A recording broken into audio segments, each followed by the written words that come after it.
Hi, everyone. Laura Humm. I'm one of the Dialogue Doctor editors. Today, I have Faye and Amy with me. Faye and Amy have been editing with me for multiple cycles of book coaching, but I don't really understand how calendars work, so I don't know how long either of you have been working with me. I just think of you as friends now. If you don't mind, go ahead, Amy. I think it's been about at least a year, I think. Has it been that long? Pretty close. I mean, it feels like that, but I didn't want to say that. And you all be like, no, it's only been like 3 months. So again, calendars, I'm not really good with them. Drives people around me crazy. Well, why don't you all tell us a little bit about yourselves and your writing journey, how you know each other, and then how you got to working with me. Okay. I can go first. So I write as a hobby, and I have always been good at grammar, always good at sentence structure, that kind of thing, but not good at how to build a story. And so a few years ago, I decided I would start to learn how to do that. If I convince myself I'm learning, then I give myself free rein to spend time and effort and money on a project. So I met Amy with the very first course I took, which was Story Grid. Story Grid was a little more structured and a little more editorial than I was ready for at the time. But we just started meeting with a couple of other folks from the course regularly, and we've been meeting now, what, 3-4 years? 4 years. 4 years. Yeah.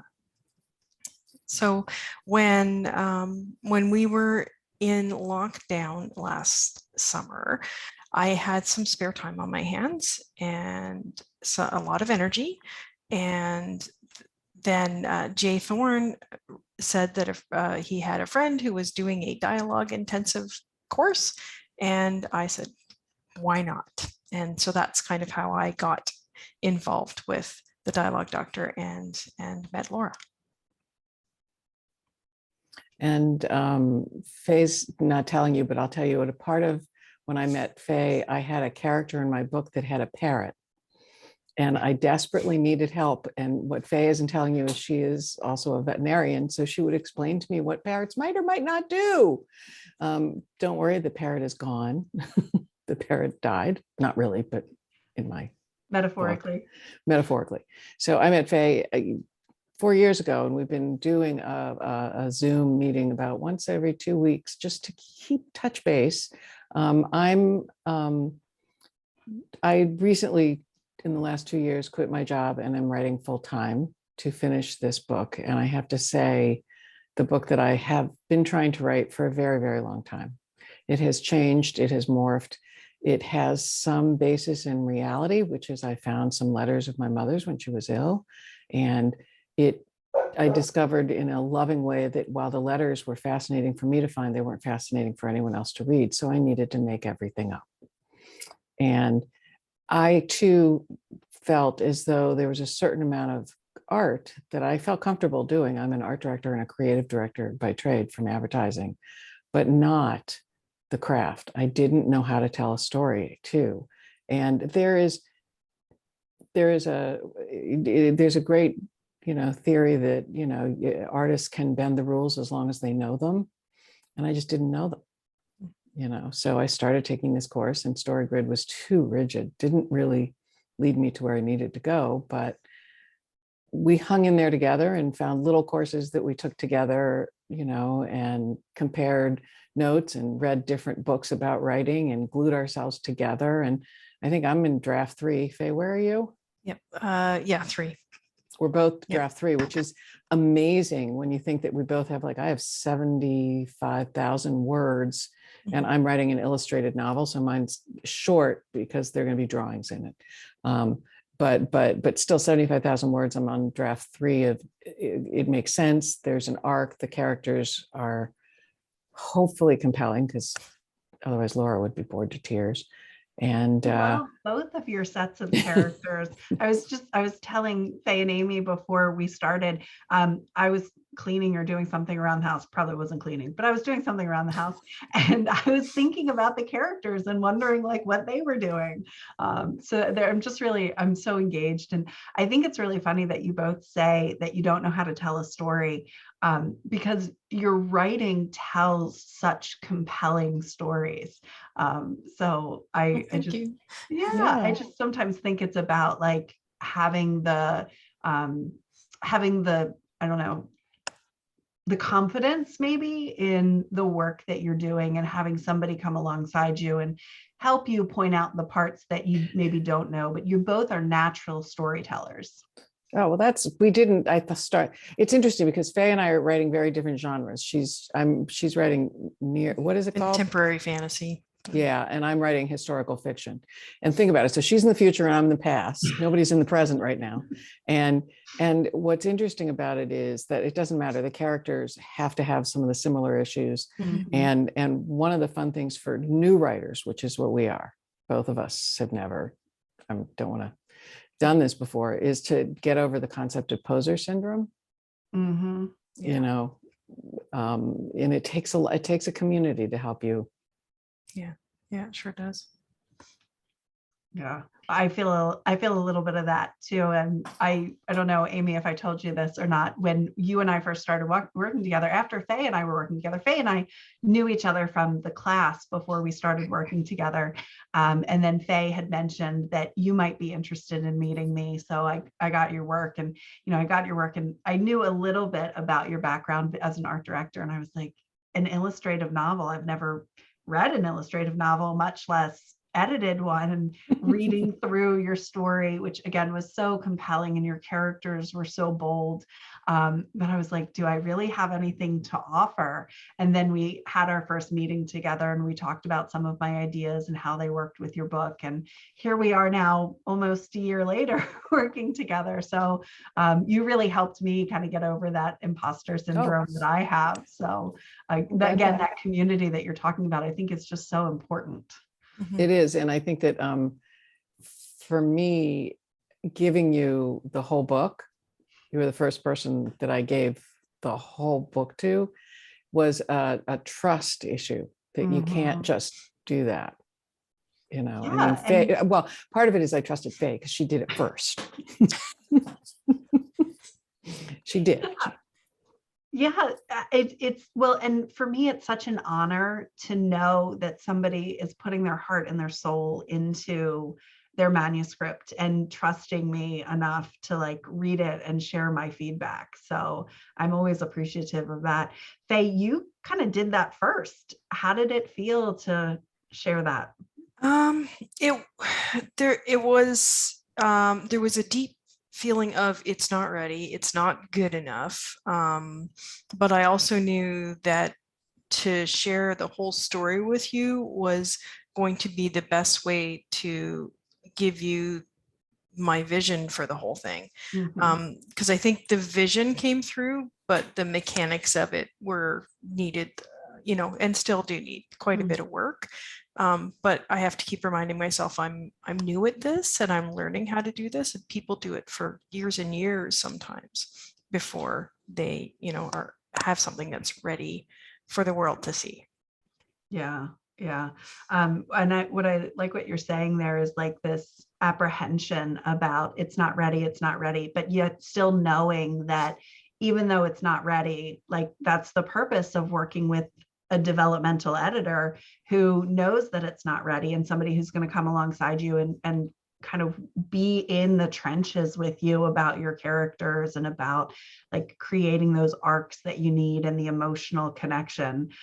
You all are probably tired of hearing me say, well, okay, but where's the emotional connection in the scene? What do you want your readers to feel in this scene? Because I feel like that's my go-to, because that's how I read. Like I read emotionally, and if I'm not connecting to a character or a story, I'm not going to read the book. So, well, but so there's Faye has a whole list of questions that we were talking about. Actually, Faye and I had a meeting this week, and she has on this incredible Trello board that's her whole, I make her show it to me every once in a while just to go, wow. that's keeping track of hers. I just have this like long Word doc that's like it's called a sentence outline of every single, but Fayes is like really, and the list includes that kind of thing, you know. And for me, because Faye and I are newbies at this, but you know, it's like I'm gonna get all those balls in the air and drop one, and odds are it's gonna be. A lot of times I forget, where are they? You know, it's like I have this character having a whole conversation, and you're like, if the reader's reading it, they'll be like, well, where are they? You know, and you know, but the emotional engagement with a character, nothing works without it. Yeah. You know, if I don't care about your character, I'm done. I'm out of there. Yeah, and it's a hard thing as an editor to read a piece where the author clearly cares about their characters and have to share, like, I'm engaged because you're engaged, but as a reader, like, I want more. And then it's so nice to have that conversation with you and you be able to say, well, there's this in the character's backstory and there's this in the character's backstory. And I'm like, I love that. Tell me that as a reader. Share that with me. But before we get into that a little bit, Amy, you were just talking about your method. And Faye, I know I've seen your Trello board. I love it. One of our Slack community members, Lisa, asked how you organize this mass of information and all the details and maintain a coherent story on top of the edits and the feedback that you get from me. So Faye, will you tell us a little bit about your Trello board? Sure. Do you want me to show it to you, or? Sure, yeah. Okay. Hang on, let me find it. Sorry. That's okay. Didn't mean to put you on the spot with that. That's okay. If you want to keep talking about something while I look for it. No, it's funny because mine is, I'll show you mine too, but Faye's is very thorough, and mine's literally, it's a huge mass to keep track of, but mine's a one-line outline of each scene. And Amy, when we first started working together, you were still working partially on a paper printout with Post-it notes in your, are you still using your manuscript? I still am. Here's Post-it notes that need to happen. Wow. These are all passes that need to happen. These are all things like I have to do a pass for, you know, middle scenes. How does it make it better? How does it make it worse? Transitions and endings are all screwed up. I got to do a whole, and for me, I have to do a humor pass because I'm writing sense of humor things I have to do. And, but but I have this huge Word doc that is act 1, act 2, act 3, act 4, and each scene, and I move around the scenes based on as I go. And the way I'm sort of doing the Word doc is if it's whoever the point of view of the scene is, has to be the first name in the sentence outline. So if my character is the Harriet is the point of view, it says Harriet, blah, blah, blah, blah, what she did in that scene, what happened in that scene. And it's all mental notes for me. But there's a big difference between first drafting and what Faye and I are doing, which is we're in our third draft. You know, even second drafting, go for it, Faye. Yeah, so I can show you actually scene that I've just finished doing a run through with all the markups in my Trello board for it. So let's see if I can share. Oh, it's disabled. What? Oh. I thought I just checked it. All right, try now. Oh, there we go. Okay. Sorry about that. It's okay. Okay, can you see that okay now? Yeah. Oh boy. Okay. Look at that. So yeah, this has been a lot of work, but it's easier for me to do it this way than to do it on paper, just because this is the way my brain works the best. So each scene is a different card here in this list. And this is a scene that I have just finished doing my run through. So as I was writing, I had a whole bunch of little facts and things I had to add. So I've checked them off as I've done them. These are all Laura's notes from the last run through that we did. So I have done all those, Laura. I had my own notes, and then I also have a scene level checklist that I'm going through and looking for all the things in the mechanics of the scene, as well as some of the emotion and tension and things like that. So, you know, then what I can do is go back here and go, okay, I've got 43 out of 46 items checked off. This pass is done. I'm ready to go to the next scene. So that's sort of what works the best for me to keep all the information straight. It took a while to set it up, but now that I know kind of, and I have a bunch of checklists already set up that I can copy to another board, it's something that I can maintain for future stories. And real quick, I'll show a comparison of a simpler way to do it. Really simple. I mean, I'm talking, it's literally, you can see here, if I've got it in red, it means I've got some changes to make. I've got my whole overview here, so I can go back to my theme and my wound and what the mistaken belief is of my character. And I sent this originally to Laura so that she could understand sort of the overarching thing. And these are sort of some of my questions that I'm asking myself that I have to do passes on. And this is draft 2. So the red, this was almost all red until the end of this week when I got down to here, disagreed with a few of Laura's thoughts, oops, and finished it up. And I'm now ready for a really huge pass. And this will get, I will mark it up again with Laura's changes. They will be in red. I will go back to Scrivener, blah, blah, blah. Now, when we have our weekly meetings, how are you all taking notes on the things that I'm saying? And how has that changed throughout the process that you've been working with me? So I used to write everything down on paper and just have a big, and I have a completely full pad of paper that I haven't looked at again. But a lot of the changes initially were kind of changing how the characters interacted and changing some of the basic settings in the story. So I had to, with the second run through, I had to build a whole new milieu of settings for the story. So initially I had them working out of an apartment and you're like, no, they need a lair. And so came up with an old bomb shelter lair that they could have. And so that sort of stuff very easily, kind of, I could just have easily accessible mentally. So I didn't have to keep track as much itemized. As we're working into more and more granular detail, I do actually just type right into the Trello board during our sessions. Excellent. Excellent. And how about you, Amy? I'm looking at my notes because I do this really, they're indecipherable. I don't see how anyone could ever understand what's there. But anything that's circled means I believe that I agree with Laura. It's really funny. It's like, move Verna May, kill Verna May. We killed Verna May. I had a whole character that was like in 5 scenes and then 3 scenes and 2 scenes. Now she's in no scenes. And then the other thing I make Laura do is record. You have to record for me because I do keep those, and probably early this week, I'll put them on in the background and it just ticks off and reminds me, I was going to move that scene. I didn't move that scene, or I missed this moment.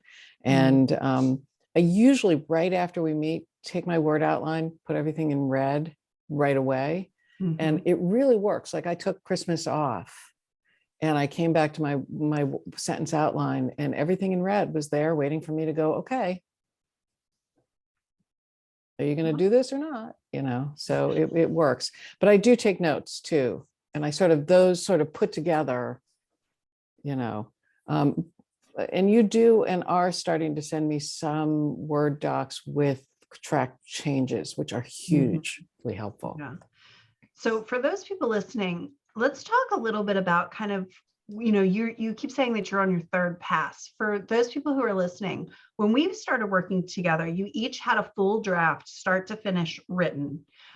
So we read through them, and my comments a lot of times were focused on voice of the character's arc. So our emotional connection to the character's arc, and then just elements that as a reader didn't make sense to me. How did they get from here to here so quickly, but here to here so slowly? What's happening here? Why is this character in this position over here? So then we kind of worked together in kind of the second-ish pass where you were reorganizing your scenes and thinking about what was missing character beat wise. Once you got that worked out, you both have gone back through and written the scenes where we said, okay, there needs to be a transition scene here to help the reader understand what's happening here, or this plot line feels like it needs a little bit more love and attention. So you've gone back, and now that's kind of where you are both wrapping up, is filling in any of those missing scenes. So now Amy's in the place where those scenes have now been written or rewritten, and now we're in what I consider the developmental edit stage, where I'm going line by line, and it's this character's voice feels really strong here, but in here I might suggest pushing the voice a little bit. So it's kind of like that final pass, if you will. You've seen Jeff do it multiple times with writers, for anybody who listens to or watches the podcast, of like, this line needs to move here for the flow of the story. Take this part of the dialogue and move it up so that it feels more impactful to the reader. Is that about a fair assessment of how we've worked together? Yeah, and the developmental, it's really interesting. So at first, I would say we were, way up high. We were, 150 feet up, doing just the overview of the characters. And then we've gotten into much more specific, like scenes that are missing, scenes that I maybe have in my head, but didn't quite make it to the page. And now we're really into a line by line. So it very much so is, it's not word choices. And one of the things I want to be clear about is that for years people would say to me, the comma's in the wrong place. And I'd be like, well, so what? There's an old phrase, thank you, Mrs. Lincoln, but how did you like the play? It's like, did you like the story? Is there something interesting there? It's like, and so the comma edit comes last. So if you look at it, it's like you're going down a funnel. And we're now at the point where it's going to be a lot of character voice. You caught me, Laura, on a character from an old scene. The scene worked, but the voice was an old character scene. Her voice is all wrong. Easy fix. But you have to see it. But it was, you just need a partner to read it and see it, right? Because you all do such heavy lifting every week. Well, one of the things that's really important, and I think because of what I did for a living before, I kind of know this, which is I'm a creative person. I sat in an advertising agency and did ideas and do them all the time. But there's this thing called a creative director. And I was a creative director too. So one of the things that, I would do is I'd go argue with the creative director, but we'd come up with a great thing. But I would be so in my head, the creative director would say, hey, you missed the point, And when I became the person that missed the point, I was like, great, now I can retire and write a book. And now you can tell me whether I missed the point. Well, I'm glad to be your partner in this. Thank you so much. It's a very collaborative thing. Yeah, it's amazing. It's like it takes a village, right? Like it would be so hard to see some of these things just by yourself. Well, you're so invested in your stories, and you've both done so much research about like where your characters are and what was happening. So Amy mentioned that her story is historical fiction. So a lot of research about what was happening in that time period. And, Faye's created this lair for her characters and the research of where it is. It's a real building. It really exists. And going back and looking at like the architectural plans and everything, I'm always just so impressed at how invested you are in not just who your characters are, because that's, you can put your characters anywhere, but also like making sure the reader feels like, yeah, this is a real place and this is a real time, and making sure that we get into the heart of the story, that it all makes sense. I'm just always so impressed with the work that you all do for that. So talk to us a little bit about what it was like to start working with me and how it's different working with me now. Okay, well, I can go first since I did go first. the first time we met and the first scenes I sent to you, I was absolutely terrified. Um, Oh well, no, it's like I hadn't shared it with anybody. I mean, you'd seen some scenes, no. Mhm. but the story had changed a lot from when I started the course. Because this story, I just started this story or this iteration of the story in December of 2020. So Mhm. it's just, it's a little over a year old. And so this was all brand new. The characters were all new. And I had nothing to compare it to know how I was doing. And as someone who has had a lot of education, I'm always, pretty sure that someone's going to be grading me. And I was really nervous about Well, and I'm not grading you. yeah, no, I was really nervous about what you were going to say and whether you were just going to say, you know what, just give it up. Just, go pick up the flute again or something. Well, I'm really glad you didn't give it up because your characters are so much fun and your story is great. And what I always like about working with you, Faye, is when we identify that something about the story isn't working, we spend about 10 or 15 minutes brainstorming about what could happen. And there's a lot of like, well, okay, but what about this? And okay, what about this? And like you allow me to be part of your creative process to throw ideas at you. And sometimes you're like, yeah, that idea works. And sometimes like you're like, no. And then sometimes you're really nice and are like, okay, I'll write that down. And then I see the next draft and none of my ideas are in there, which is fantastic because what you put down on paper is so much better than any ideas that I had. But I'm always so appreciative that you let me like be part of that collaborative brainstorming process, even though I'm pretty sure at the end of every session, you're like, Laura, please just stick to editing. Stop with the trying to create story. So No, not at all. No. And actually, I think some of the biggest leaps I've taken in the work are just basically like, okay, you don't like that? Well, let me show you. Like it's whatever works. The spite that you have for your editor, if it spurs your creative journey, I will be that person. How about for you, Amy? What was it like for you? It was interesting. I wasn't as scared because I've shown my creative work to so many people in my life that it was like whatever, but I've never shown personal writing.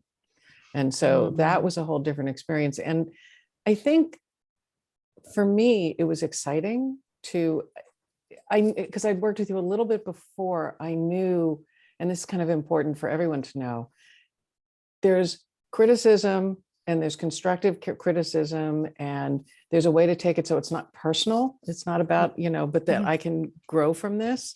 And I always call it, this is great here, but you need to work on this.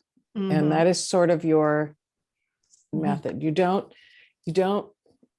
I had a creator once who would say, throw it all out, start all over, go back to your office. And I've been there. You don't do that. And so for me, it was encouraging. I remember at one point saying to you, do I have anything here? Do I have a book? And because, Faye and I are like trying to figure this out. And Faye and I have shared our work with each other. We've read, I don't know, I've read a certain amount of what Faye is reading. And then she keeps changing on me. So then I'm like, what? You didn't have that character before.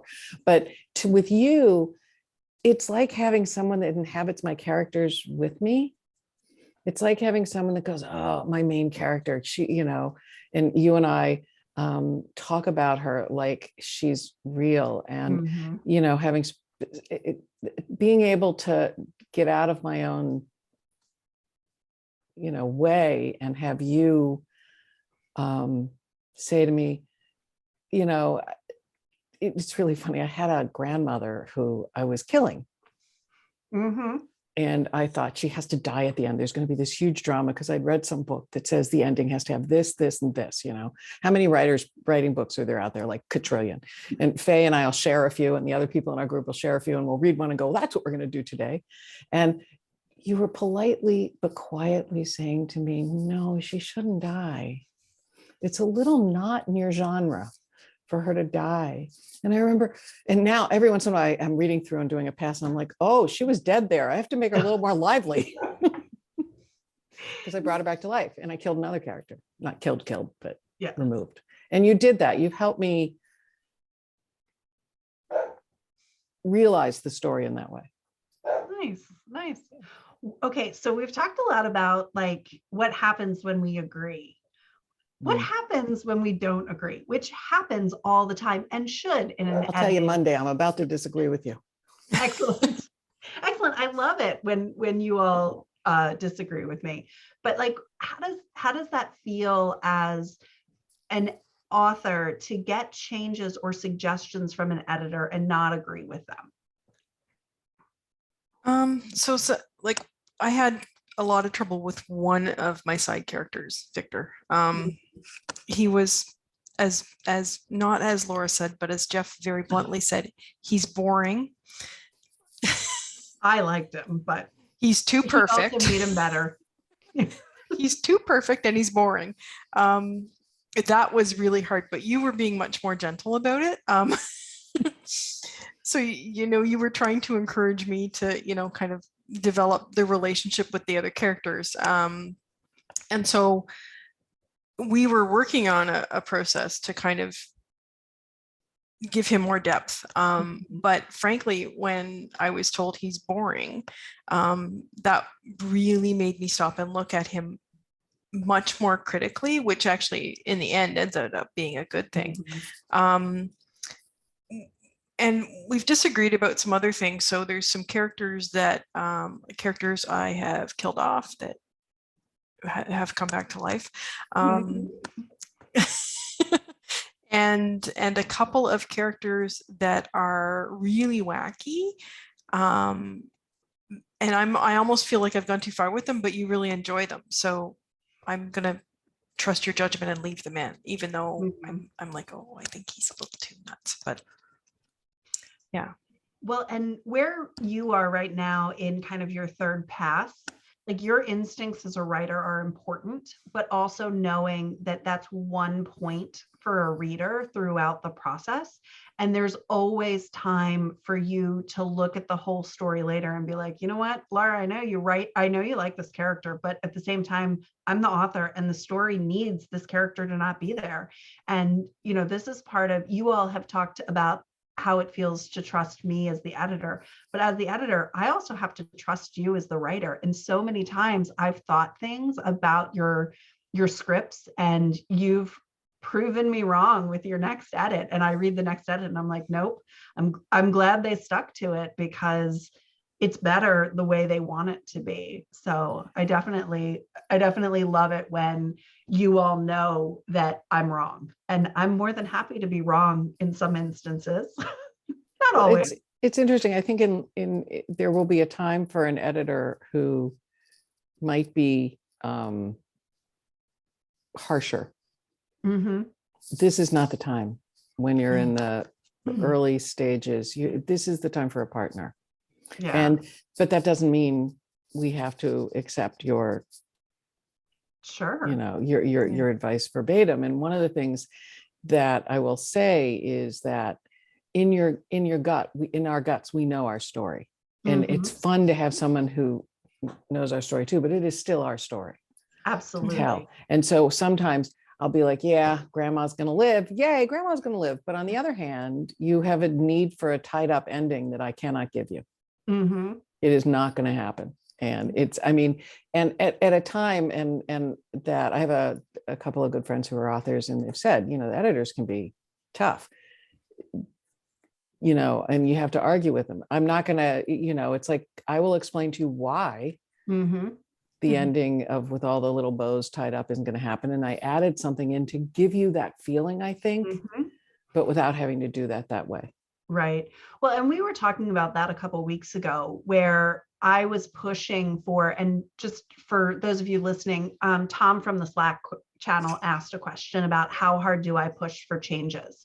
And what I'm pushing for as an editor is the reader's experience. but it's my job to put those questions on the table for you as the author, and for you as the author to do with them what works best for your story. So Amy, a couple of weeks ago when we were talking about the ending, and I was like, as a reader, I'm feeling really unresolved in this. I'm not seeing how we're going from here to here.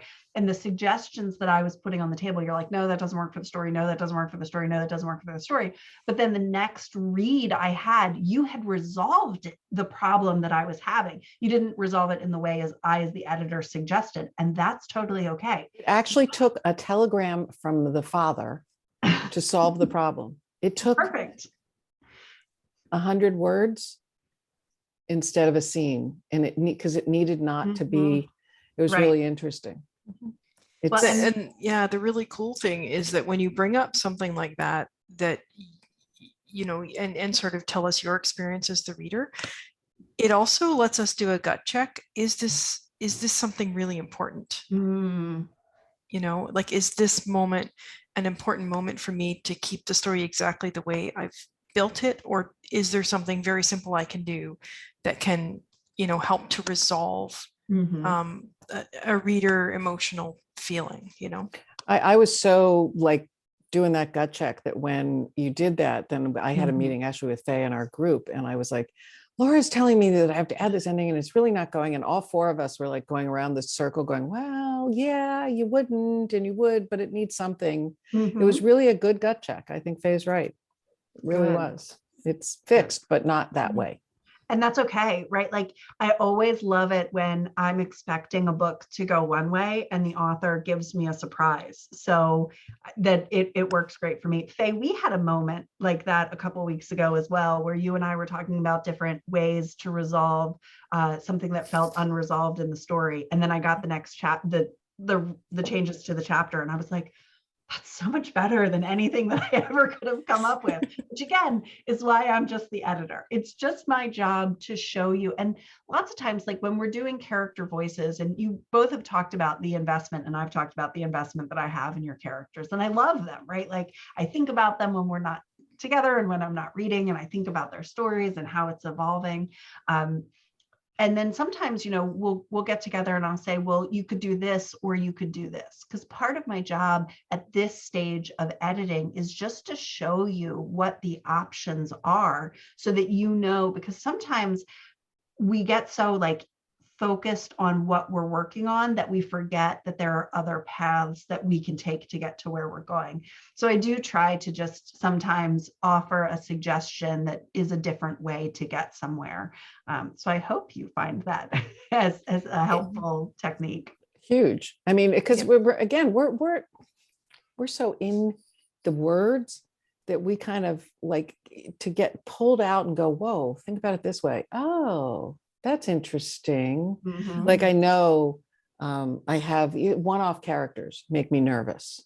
I mean, Faye and I have talked about this, like, and I have a one-off character who you're fine with being in one scene, being that one scene, but at one point you said, but I need a little more of him. It's like, okay, can you add some salt, some pepper, and a little Tabasco? I'm like, yes, that's easy. And the fixes, it used to be, I would be like, whoa, okay, no, there is no, I don't feel very precious as much as I feel like if Laura's missing that, if she needs more of that, how do I do it my way? Yeah, that's perfect. Perfectly well said. Yep. And I love that both of you are the type of authors who, while you both have said you're a little bit nervous about putting your art into the world for other people, you're also confident enough in your abilities to go, you know what, Laura, you're not right about this. I'm the author and I'm right about this. And that's really the partnership that I think is so important, because there are, you know, authors who are out there who just want somebody to come in and make changes. But as an editor, if I come in and I make changes and it's not true to your vision, then it's no longer your art, it's our art. And really my role as an editor is to help you elevate your art, but still it always remains your art, right? Like if you read, the bestseller books, the editors are noted oftentimes as a thank you in the acknowledgement, but they don't get the byline. They don't get the title, and we shouldn't, because it's not our story. It's your story. So I definitely want to make sure that I do often like leave a session and I'm like, was I a bully? Because my spouse tells me all the time that I'm a bully. And I'm like, I don't mean to be a bully. I just have really strong ideas that I'm passionate about. So I have to figure out like where the line is between being passionate and being a bully. No, there's no, never. As a matter of fact, Yeah. I mean, I've never felt as though, maybe it's my own, I've never felt as though your opinion is strong and I prefer that. Good. You know, if someone who's writing, like, I don't know, Faye and I haven't talked about whether, I mean, I'm getting to the point where I'm thinking, when do I show this to, you know, do I have a look for an agent, or do I self-publish? Or when I'm there, I might be looking for that serious argument. That's not for this time. There are all sorts of different phases that we go through as writers. Yeah. You know? Well, that's actually one of Jeff's questions from the Slack channel is, what's the pros and cons of working with an editor long-term versus a single chapter session where you have a finished scene and you get feedback, and then you take that feedback and you implement it on your own? Okay, so I've done both. So because I've been working with you for a long time, and I have done a couple of sessions with Jeff. His sessions are more of a deep dive right into that moment. And the emotional flow of the chapter and how the characters are responding consistently throughout that scene. But the work with you is more, it's more far-reaching as far as the whole story goes. So I know that the consistency of the whole story is something that you're keeping in mind for me. And that's something that I still need at this stage of my skill level in the craft. And I feel like I can go, like Amy said, we can go and read a book and share what we've learned from the book. But just having an extra set of eyes carefully looking and giving feedback has been invaluable to me. And on the scene level, it's interesting. So it's a balance. On the scene level, it's like, you know, you're going to catch things, the character's voice is off, you know, what day is it again? Did you know you didn't, you know, or even the dialogue, you know, you're very, you call yourself a lazy reader. That's, I'm a lazy reader. You tend to say, I'm a lazy reader. I got bored here, read through. And so you and I are going to have a discussion about prose versus dialogue at some point. But I'm expecting it.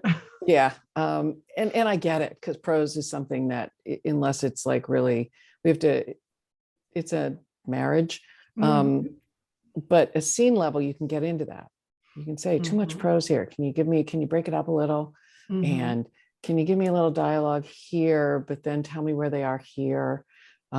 Whereas when you're up there and you're reading the whole, we're working nonstop on the whole thing, there's something so satisfying about that.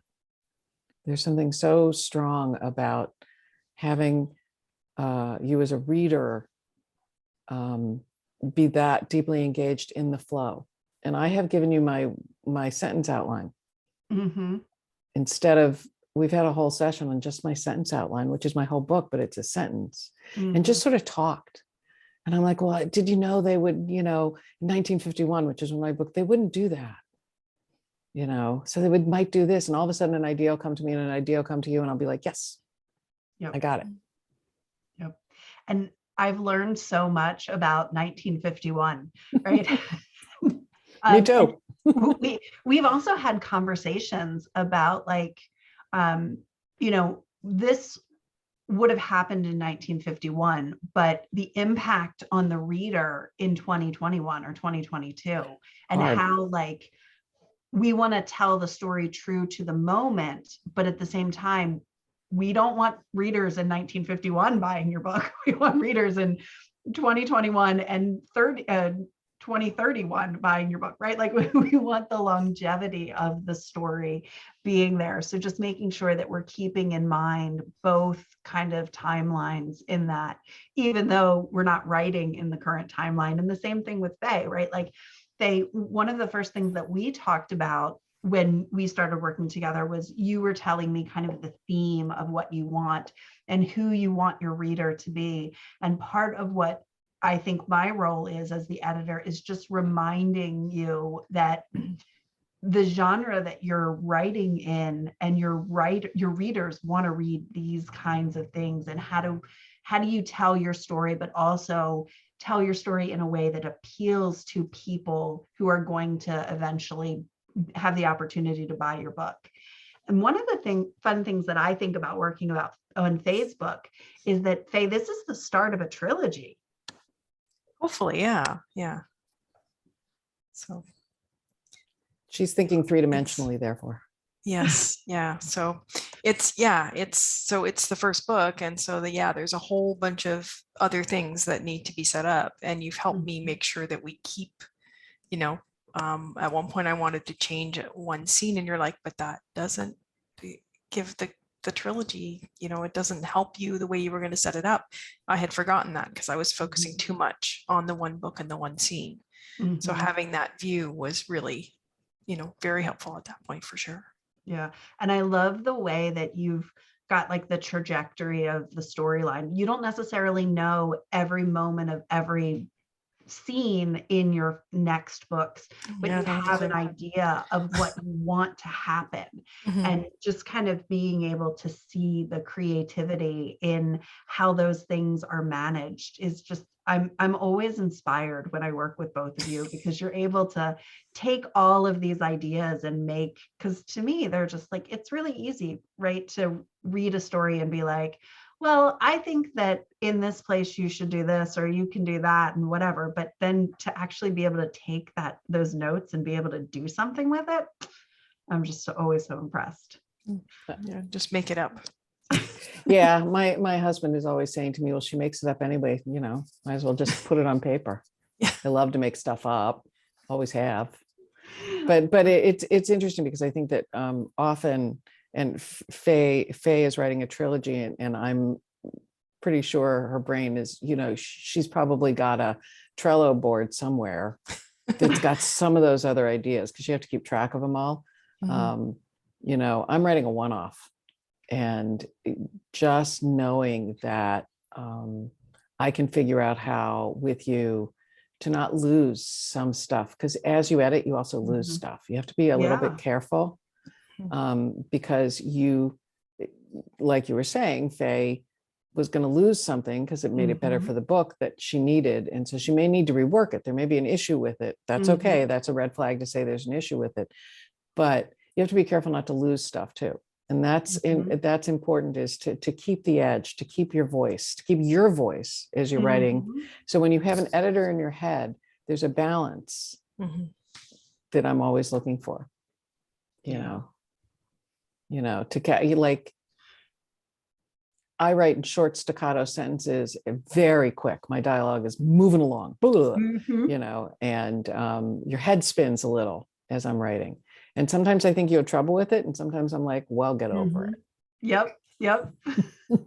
Well, and that's the fun thing too, as an editor working with different types of writers, is remembering that there are different types of readers out there. Sometimes I have to remember to check myself that I am not working with you so I can have a work that I enjoy reading, right? Like I have to remember, and it's one of the reasons why I talk about being a lazy reader sometimes, and about prose, and where I'm really excited, Amy, to talk to you about like this balance between prose and dialogue. Just because I am, as a reader, going to skip that doesn't mean that there aren't other readers out there who are going to crave that.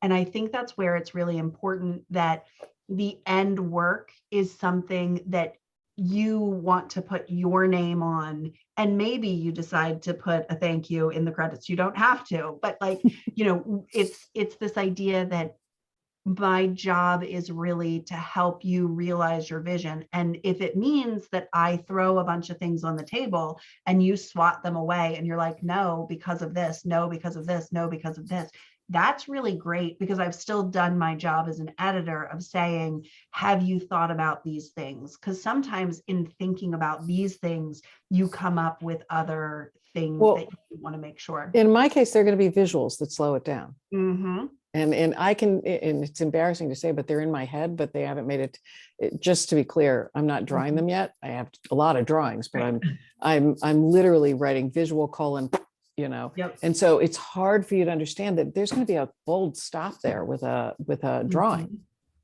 Yep. So, Yeah. and if Faye doesn't write as fast as I do, hers is much more lyrical. I don't know what that. I've read it. Well, and it's fun because there's such different styles, and going back and forth, it's really pushing me beyond like the genres that I tend to read. Not that I don't read books in both of the genres that you both write in, but they tend to be one-off reads for me, and they have to be things that I really love. And I really, especially if I'm going to invest my time and my money into reading a book, from off the shelf or out of the digital catalog now. I really have to want to do that. And I've just enjoyed so much going on the journey with both of you, because the stories, even though they're not my first choice in genre, they drew me in. Your characters were just so, I said it earlier, they're so bold, they're so real, and they're so raw, right? Like, they're not these perfect little characters like running through life. They have their faults and they have their flaws and they have their growths. And when they get to the end, they're just a little bit better than they were in the beginning. And that's just such a great thing for me. So, all right. You all have answered a lot of my questions. What questions do you have for me? So, I wanted to ask how your editing work interfaces or contrasts with your day job, because you deal with dialogue all day too. I do. So it's really interesting because in my day job, we create one version of a character who has one backstory, but has different elements to them that change every time the simulation is played. So sometimes it's personality based, sometimes it's an element in the background that's changing. So we have to keep in mind kind of all the different backstories of the character, keeping them separate. And then in addition to the fact that their backstories change, as the user interacts with them, their mood changes. So just like in real life, if we're having a conversation, if I'm insulting you, you're going to draw away from the conversation. But if we're being collaborative and we're building rapport, we're going to draw closer to the conversation. So we're creating these characters and these moods, and we've got this matrix, and we're kind of keeping track of all of those things. So as an editor, part of my job in reading your work is keeping track of all the details in your story and making sure that this element that happens in chapter 1 is consistent with what happens in chapter 53. So there's a lot of that just consistency that really plays a part in my day job. But then the dialogue aspects of really honing in on a character voice and how they modulate based off of how rapport is happening or how much trust there is or whatever the relationship base is. I'm able to look at your stories and go, okay, in this scene, Ruth is struggling with her ex. So we should see more of that frustration in her voice. So we want to modulate her this way. Or in this scene, Harriet and Dulcie are more in that friendship moment and they're turning the corner. So we want to see more of that intimacy between them. So we want them to reveal more emotion as they're talking. So those things really align. And then just as far as like good storytelling, part of my job during the day is to write proposals. And when you write a proposal, the idea is to influence the person who's reading the proposal enough to persuade them that they want to provide you funding. So there is an element of storytelling, not in the same way that you write fiction, but there has to Hope not. be a beginning, a middle, and an end. There has to be this like hook that draws you in. There has to be all the details of, hey, we actually have the skills to do this thing that we're proposing. And then this wrap up at the end, which is like, this is what we're going to get out of it. So just kind of like the flow of the storytelling is something that happens differently with fiction, but it's still, you have to know how the story kind of goes. So yeah, that's how I would say what I do with you all fits with my day job. So I have a question that I have always wondered, because it's hard to read unfinished work. And boy, have Faye and I done a good job of giving you unfinished work. And how do you see through the dust? Yeah, the drama, the dust, the rawness, and see our stories with us. Can you help us? Yeah, so part of it is, while the story that you're writing or what you're giving me is rough, your characters are very bold. So I can see who your character is. And sometimes when we get together and I read a scene that's in that rough form, I ask you a lot of questions like, what were you going for here? Or sometimes I think I have a kernel of what you're going for, and I'll ask you, so like, is this what you're trying to accomplish with this scene, to make sure before I give you feedback, I'm aligned with what you're thinking, because I don't want to give you feedback about something if it isn't what your vision is. So my first pass as a reader is, or as an editor, is always as the reader. Like, what am I trying to feel in this scene? My second read is always about, what is the author trying to tell me? So in that second read, I'm trying to read between the lines of like, what's missing? If I brush the dust off here, what happens? If I polish this section, what happens? If I can zoom out and put more light on it, what are they trying to tell me? So then in my third pass, I can actually start doing editing that pulls my feelings as a reader together with your vision as the writer, and kind of see, well, what do we need to do to make sure what's in your head is showing up on the page, so that I, as the reader, or somebody else, ideally somebody else as the reader, can pick it up and pull your vision. So I guess in that case, it's what I think of as like, what somebody who like digs up dinosaur bones, I guess an archaeologist, what you call that person, like kind of like, oh, I see this one bone. If I take a step back, I can see that there's a whole skeleton underneath. I just have to like brush things away and use my other tools. So Yeah. Your skill at reading the characters, and I knew I had done a good job of setting the characters up, was when I sent you a dialogue only first draft between two characters, and they both have the same first letter of their first name. oh, yes. And that's all I had put. Yeah. I do. So it was a conversation between T and T. Yep. But you could tell who they were. So that was actually... It's huge. Are you kidding? One of the no-nos is not two characters with the same first letters. And I didn't even notice I'd done it until you mentioned it in passing. Yep. So, well, and that's another thing, is that I try not to, there are some things as an editor that I feel are just outside of my purview. Naming of characters, I don't touch that. Even if I'm reading it and I'm like, I don't really get that character's name, doesn't matter. That's not my job. That falls well above my paid grade. That I've read plenty of books from other authors whose names of characters, I'm like, where are you coming up with these names? Like, give me something that I can hold on to, right?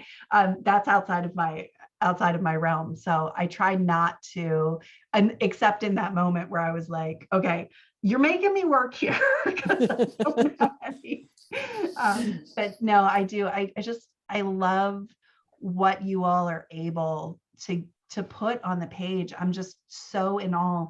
I think I said this on another Dialogue Doctor podcast a while ago. I always thought that like authors just are magic, right? Like they just have this story in their head and it comes to life. And while you all might disagree that authors have to work a lot, there's still magic in what you do in telling a story, right? Like I can retell a story, I can read a book and tell you all day long what happened in the book. I might even be able to like fill in what happened between chapters, but I can't create out of nothing. And I'm always in such awe of you all being able to take things and go, well, if you create this character and this character, this is what happens between them. So it's so much fun for me. Ideas come from the strangest places. Yeah. They do, and they're fun. And just not being afraid of them is part of the ticket. Excellent. Well, I love that advice for our listeners. What other advice do you maybe have for our listeners? Do things you're a little afraid of.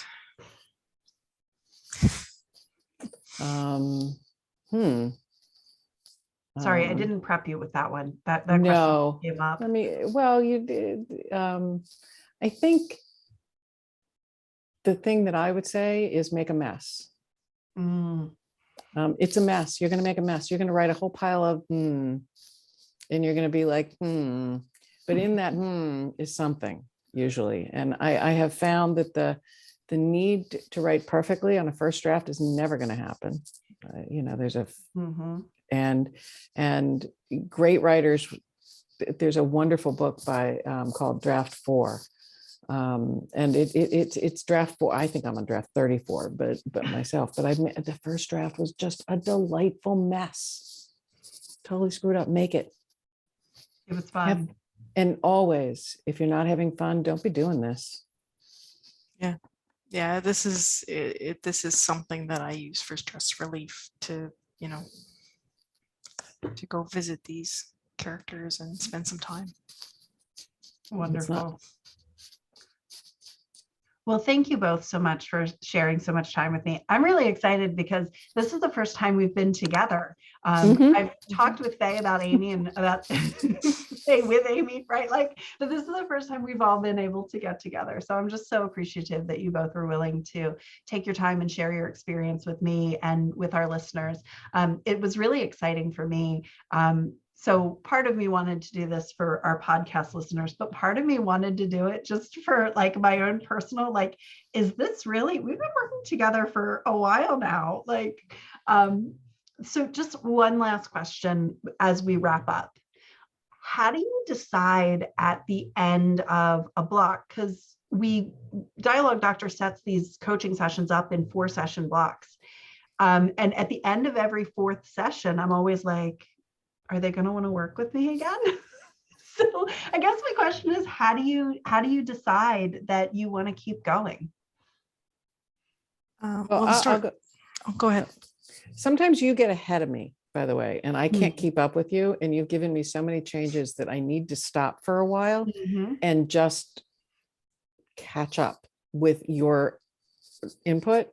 And sometimes I want to, it's like a little like going to a therapist, only I don't want to come see you because I'm like, she's going to do it again. She's going to make all those changes, but a lot of times it has to do with me choosing to know that, for instance, I'm in a place in my book that I need you now, that I'm too close to it and I need you now, which I am, by the way. Monday we have to talk.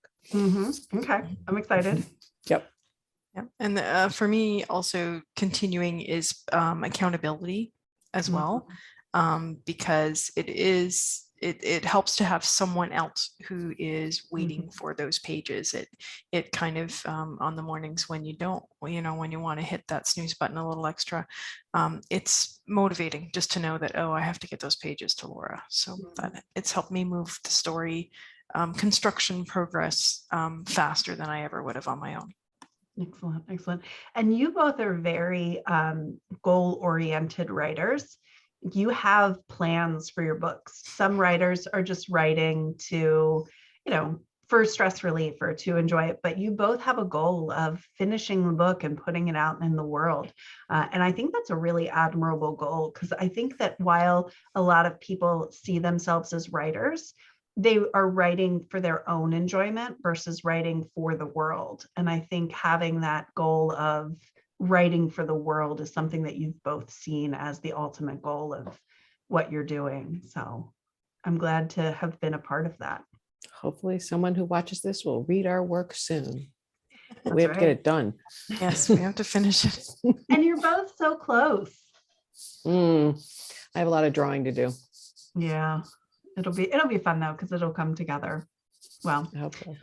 again, I'm just so appreciative of your time. I'm going to go ahead and stop the recording now.